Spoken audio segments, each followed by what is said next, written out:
Son of a Night Fury, written by Dragonfan 101. 2. The first steps of a father after the Night Fury found and took in this little hatchling. He started doing what he could to help raise the little guy. He doesn't know much about parenthood at all, or most things outside of hunting honestly, but he's gonna make sure to do everything he can to raise this child, even if it's on his own.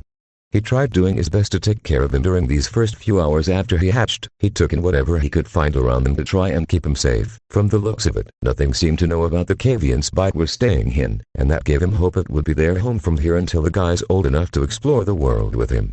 One thing he took notice about this little guy was that compared to every other dragon he's seen, this one didn't seem to be born with wings, which was both concerning, yet fascinating. Concerning because he'd have to keep a closer eye on him than he was expecting, because without the ability to fly, he's more open to danger and predators who could be on a hunt, making him more vulnerable, but he was also fascinated with it more since he's never seen a dragon like this, and it makes him wonder what type he is. He's still trying to understand how and why his egg ended up in the cave alone. There wasn't any signs of a parent there at all, and it made him worry if they're either somewhere out there trying to find it, or maybe even dead. Whatever the reason was, it just gave him more reason to keep Spike safe as his child. No matter how much harm he has to get into to keep him safe, he won't let anything harm the little guy. The dragon was currently near the large pond that was just outside their cave. There was plenty of fish in it that could be used for food, and as the little Spike was playing around with little butterflies around them, he was getting a couple fish for them to figure out how to handle this. Alright. The little guy hatched. But now I need to focus on taking care of him. He was just born, so it may be a bit tough to raise him, but how hard can it be? He asked himself as he looked at the water to try and catch some fish, but then he just remembered how tough it was for him as a child, even as he raised himself. "Oh shoot," he said in realization as he felt like it would be harder than he thinks. He kept a stern gaze on the water as it flowed as time passed. He often peeked back to Spike and saw he was just playing with a small butterfly still, and not going too far away from the little home. And as he turned back, he saw a few fish swimming by near the surface, and without hesitation, he lunged into it and caught a few of them in his mouth with skill. He's gotten good at hunting over the years, and fish was one of his favorite foods, so hopefully Spike will like it.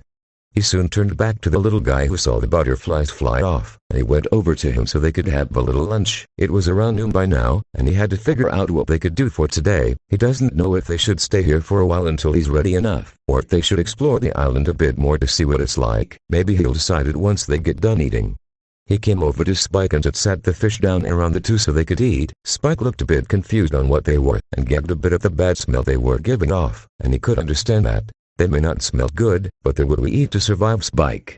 He advised as he ate one of the fish in one large bit for an example, and it made Spike look a bit nervous on how to do it. He looked at the fish in front of them and gulped a bit as he was about to try and have one of them, but before he grabbed one of them, his nose started to twitch a bit, which made him suddenly sneeze and suddenly breath fire on the fish right in front of them, and to the Night Fury's surprise, it roasted them in an instant without any looks of being overburned or ruined, and they looked even tastier than they did before. Huh. Why didn't I think of this before? The Night Fury asked himself as he took another fish that would be enough for him, and the last couple were for Spike, and Spike looked more interested in having the fish now that they were fried. He soon leaned over and grabbed the fish before he started to eat it too, and he immediately was delighted with how they tasted. This made the Night Fury chuckle with his cute reaction, and figured this was how they should eat fish most of the time now. Someone's a little cook now, aren't they? Not even a day old, and you're already pretty smart, huh?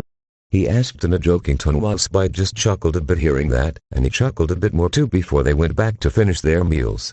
After a little while, the two soon finished eating and tried figuring out what to do next. The Night Fury decided to take the little guy with him on a little flight across the forest, making sure there were places where they could either hunt, rest, or see if there's any larger creatures around the island. He soon took to the skies while holding Spike in his claws. He kept a firm grip on him so he doesn't let him go. He'd have him right on his back if he could keep hold of him, but he was still too young, and he had to keep a hold of him until he's sure he's ready. He flew over the island and looked over everything there was to see. Since it was a sunny day now after that horrible storm last night, it gave them time to take in the sights and see everything around them. Spike looked around the island with amazement as they saw many different things around it. There were smaller islands that wasn't too far off from this island, and there were plenty of animals going across it, just doing their thing to survive like they were doing. The Night Fury looked all over the island. He kept on flying calmly as they saw everything the island had to offer. It was a peaceful-looking island from what they've seen. They spent the next couple hours going all over it. They didn't see any other dragon living on this island, and there were barely any larger creatures other than what the Night Fury could see, so as far as he knew, he might not have that much of a difficult time keeping the guy safe here. He kept flying for as long as he could before he heard Spike yawn a bit, meaning he might be getting a bit bored of being carried around so much, and he himself felt a bit tired too with how much they spent today flying around. It looks clear enough here. Hopefully that means we're both safe. He thought to himself as he looked over the area a bit one more time and saw it was safe, and he soon flew back to their cave to rest for a while. He made it back there pretty quickly thanks to his fast speed. Even when he was carrying Spike, they made it back without much trouble. He finally set Spike down, who was really glad to finally walk again, and he kept him close under his wing while he walked through the cave again.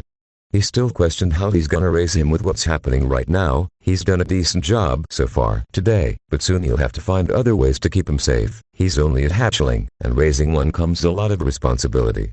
He just worried that he'll be able to keep him safe knowing how dangerous it is out there. While this island looks to be safe, he never knows when something will come to take their home, and he just questions if he'll be able to look over him. They soon made their way back into the room where the hot springs were again. They were a good place for them to sleep within this cave, and he only hoped they could stay here for years at the least. "Alright little one, let's get some rest," the Night Fury said as he curled around himself and cuddled Spike next to him for safety, covering him up with his wings. They both already felt tired with their comfortable position. He looked down at Spike one last time, who smiled in a happy way. He gave him a thankful coo again as he rubbed his head against his neck, and the Night Fury really loved this feeling. He always wondered if this is how some families do this, but even if it's just him, it was a great feeling that he'll never forget. "I never thought I'd get to be a father, especially to a little gent like you, but just know that whatever happens, I'll always be there to look after you, son," he said with a happy smile as they finally felt themselves fall asleep for now, and he just hoped things will go well for as long as possible. They spent the next few weeks mostly doing the same thing for quite a while. Since the Night Fury wasn't wanting to risk him being hurt, they stayed within their home for most of the time. They often went out together and flew around the island, not just to take in the sights, but to keep it up as a routine for them to get used to the island. We see a montage of the many days and nights the two of them spent together, growing as father and son, and becoming closer with each other from the activities they did together. When trying to pass the time, they did fun activities together like any father and son would. We see them playfully swimming with each other in the lake. While the Night Fury often held on to him when they swam, Spike started to get better at swimming too, surprisingly, after learning from him a bit more. We see the Night Fury jump off the cliffside and into the pond, making a huge splash within the pond which made the water rain down, and Spike was laughing playfully as he was sitting a good distance on the sidelines to watch before he came up to him and laughed playfully too. We see them helping each to catch more fish together. While the Night Fury usually caught them with his mouth like before, Spike was able to catch a few with his claws once they were close enough, surprising him with Spike's smart thinking. One thing he was able to pick up on Spike during the time they'd spent together is that he was a bit of a fast learner. He was able to pick up on what he was trying to teach him or help him see pretty quickly, and it made it easier for them to adjust to living here. While the Night Fury did question why there were barely any dragons living here, it may just be because this island isn't that interesting to them. While some do pass by the island from time to time, either for a little hunt or to rest, they never stayed here like they are, so it made things better for the two of them. He just felt proud of Spike for what they've been able to do together over time. He was a quick learner and made things more fun for them to do when they played together. It was some of the best time he's had in his life since he was born. He never thought raising a child would be this fun, even if it comes with risks of keeping him safe. For now, they've been handling this great together so far. We cut to a sunset of another day where the two of them were doing another activity together. This time they were trying to carve things into the floor to draw what they could. While the Night Fury mainly used a large branch and made long scribbles of lines around the two of them, Spike was more focused on drawing stuff slowly and focused on the detail. Once he finished up with his fun little drawing, which mainly went all around the two of them in large scribbles and lines crossing over each other, he soon went to check up on what Spike was drawing. Spike used a small stick he was given to draw anything he would like to, and as the Night Fury went up to check on him, he saw something that made him feel more proud of Spike as he saw it. He saw Spike manage to draw a small picture of both himself and Spike flying through the skies together. He was able to see this from the clouds surrounding the two of them, and he could see Spike holding onto his head as they flew through the skies. It made him smile and put his wing over Spike with a proud look, and he just was glad to have a child like him in his life. Even as a child, you're a far better drawer than me. I don't know how you learn it so quickly, but it just shows me how special you are, Spike. he said proudly as they started to walk towards the cliffside. They could see the sunset over the horizon again like they had for the past month, and he always appreciated the beautiful sight in front of them. I never thought I could get to raise a child. I spent so much of my life alone. Never without a proper family. And yet, with you, I feel like I'm finally with the family I've needed. He said proudly as Spike smiled hearing that and stayed under his wing as they sat next to each other. As they looked over the sunset, the Night Fury still questioned many things. Even if the time they've spent here was great, one day in the future, they will have to leave this place to find a home that could be better for the two of them, and he was worried on how that could work. It's only been a month since I first found you. And it's been some of the best days in my life. But even with the time we've one day we'll need to leave, and possibly find who your real parents are. He said sadly, which got Spike concerned over hearing it. I may be raising you, but there's still much left unanswered. I don't know if we can even find your parents, or if there will be a true home for us out there. I may be the only Night Fury left. And if there really isn't another one like me left, I don't know what I'll do. You're the only thing I have, he said sadly as he reflected on his life. While he didn't want to be saying this to someone so young, with how much he's had to go through in his life, he just felt like he needed to get things off his chest.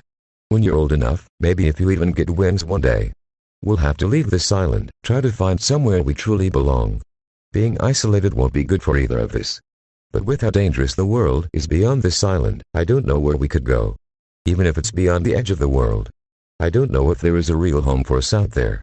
He said sadly as he saw tons of birds flying over the skies, and he just wished they had something like that, knowing where to go, and possibly finding a real home for them. But hearing this made Spike start to put a claw on his own, looking regretful for hearing this. Even at a young age, he could understand that, and before he could say anything else, Spike did something we never expected would happen.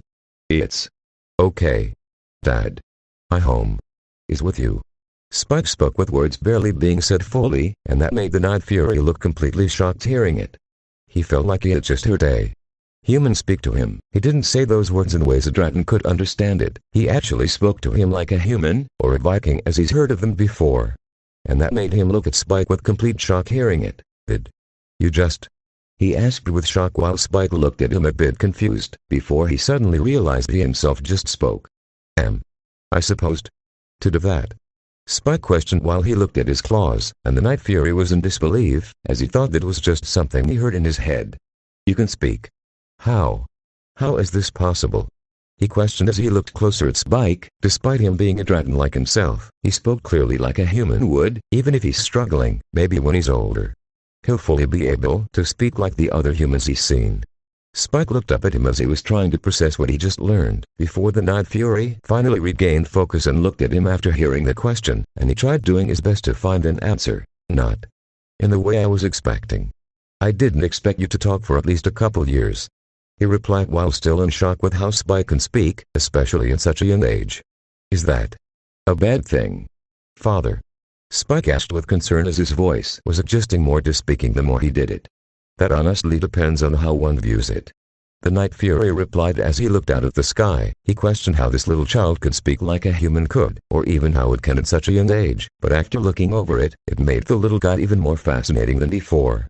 While he doesn't know how his egg ended up in their cave that night, it gave him a bit of a clue on what they can do. If Spike can somehow fully speak like a human, and can adapt quickly with what's happening, it's possible that somewhere out there in the world, there are a couple dragons that learn to speak fully like him, and if they ever find a pair like them, maybe they'll get answers one day.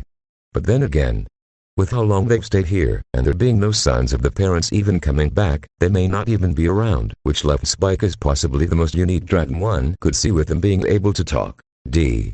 Dad?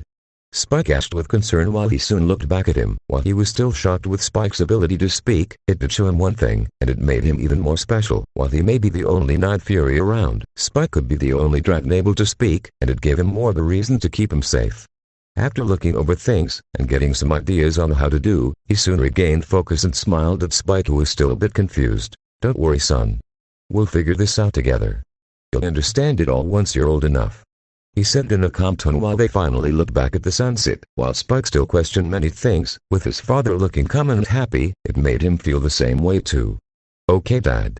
Spike said with a light cough while they took in this moment again, and they soon both shot a blast of fire to the sky which collided and made a colorful explosion in the sky. They stood together and smiled proudly while they felt happy to just have Beecher here, despite the many questions that still have yet to be answered. With the time they've spent together, and with the many years to come, maybe one day, they'll really find a true place they can call home. If you guys are enjoying this story, please give it a like, comment your thoughts, give me a follow and share this story with your friends, and I hope